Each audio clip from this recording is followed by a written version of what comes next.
All right, the how. How do we use this thing in our pocket as a video production tool? Someone called me the other day and said, hey, we want to put some money into a video camera for our company. I said, what's your budget? And they said, we want to keep it under $1,000.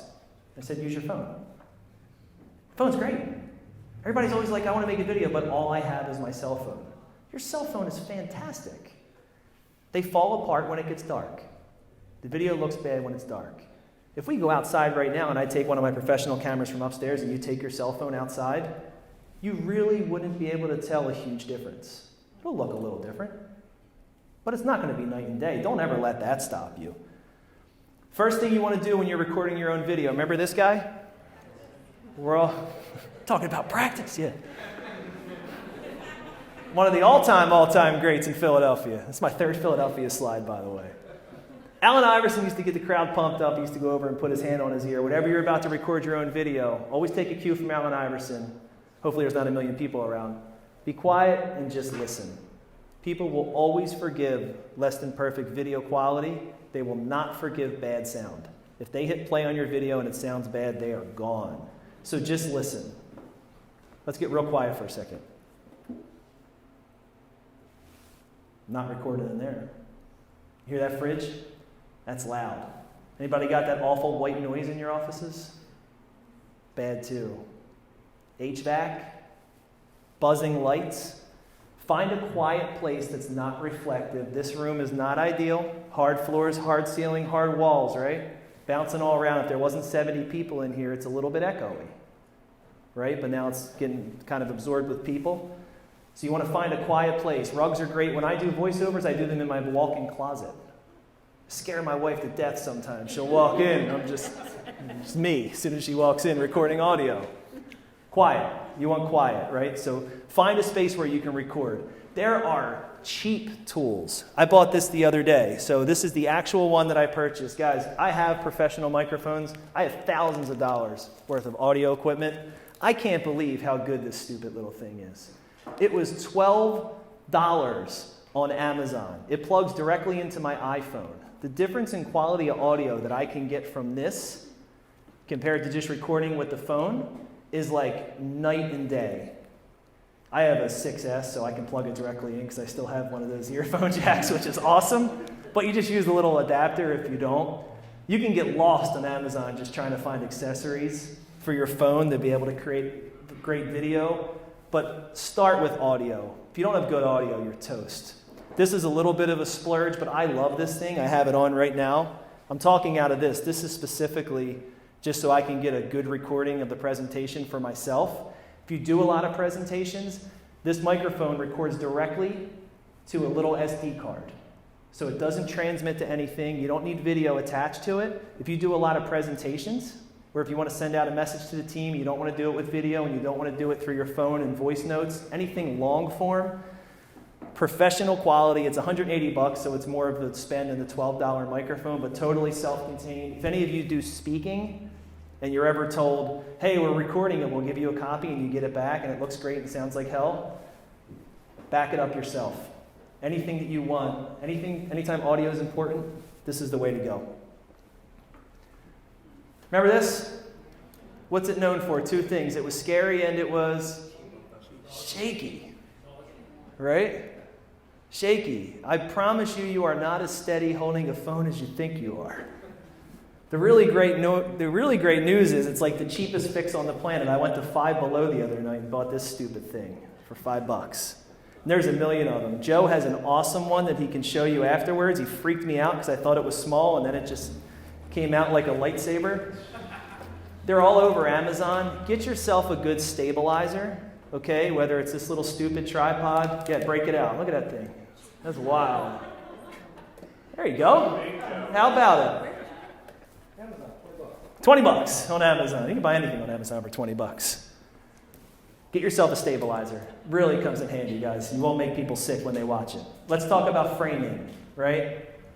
All right, so you have your camera, you're ready to shoot. Where do you put people? Be really cognizant of your headroom, okay? Their head doesn't have to stop halfway there. All that unmotivated space above their head is weird. People's heads can go all the way up to the top. You don't want to cut people off at the neck. That is also weird. It looks like a floating head. Show a little bit of the shoulders. It's really important to let people know that the person owns shoulders. Okay?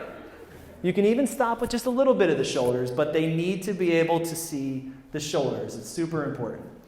I like to shoot horizontal. That's totally up to you. I like to hold the phone sideways. That way, if you ever want to cut it with anything professionally shot, it matches the aspect ratio.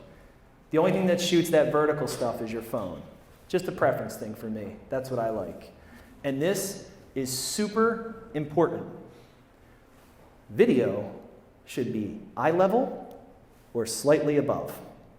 Do you know who gets shot with a camera or a phone all the way down here? Monsters. Or bad guys. It's the one way you can make people look scary, ugly, or both, is to put a camera well below eye level. So if you want to look flattering, hold that phone up a little bit. Brings the chin up, gets rid of all those shadows, and gets your eyes open. Do you have a question in the back?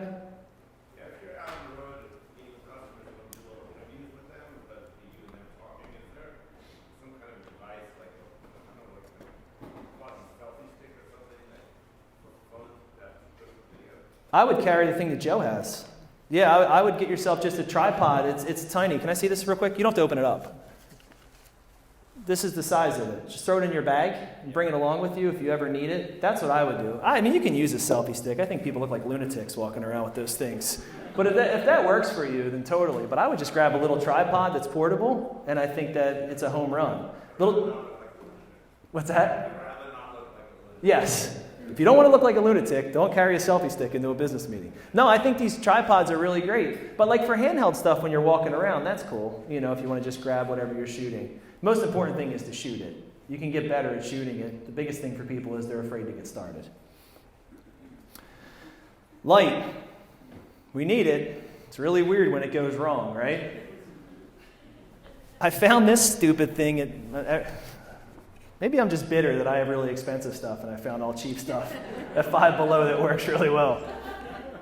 So this thing clips onto your phone, right? It's a ring light. Your phone goes between and the lens goes between it. And like, look at the difference, right? Like you get a little bit of light, it dims and everything. So gets rid of all those shadows, and that's really what lighting's about, right? Like you might look at your phone and say, well, it's bright enough. It's not always about it being bright enough. It's that the way our face is shaped, it creates really unflattering shadows. And so if there's lighting overhead, it's going to hit my eye sockets, it's going to throw shadow here and under my neck. You get one of these little things at Five Below, if I don't go buy them all out before you get there, and you're set. And Joe has a gadget. A gadget.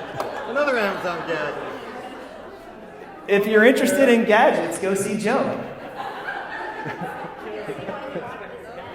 Well, I got this after it was scheduled. So. Make sure you show up for the April EO event where Joe is going to talk about video. We got a ring light. That's awesome. All right, next. Anybody ever take photos or videos that look like this? Right? The reason is because our phones have auto exposure. And what does that mean? The phone is telling itself, I don't want anything to be overexposed, blown out. So what's it going to do? It's going to find the brightest thing in the frame, adjust for that, and adjust everything else accordingly. I did a pivot, and I got this, right? I'm not any better looking, but you can totally see my face. And so really be thoughtful about always trying to be the brightest thing in your frame if you're shooting with a phone. Yes? Like Tim Ferriss there. Thank you. Appreciate that. Does Tim Ferriss have a little picture of an alpaca hanging on the wall of his office? It's about the only thing I have up on Tim Ferriss. Be really thoughtful about your backgrounds. You don't want anything to be distracting. I probably shouldn't have the alpaca that close to my face. I didn't realize it until afterwards. And you never want anything moving in the background. I'd always suggest kind of stand in front of a flat wall because these phones are also autofocus. And so it's super easy to get done and feel really good about your message and go back and realize it focused on the television behind you.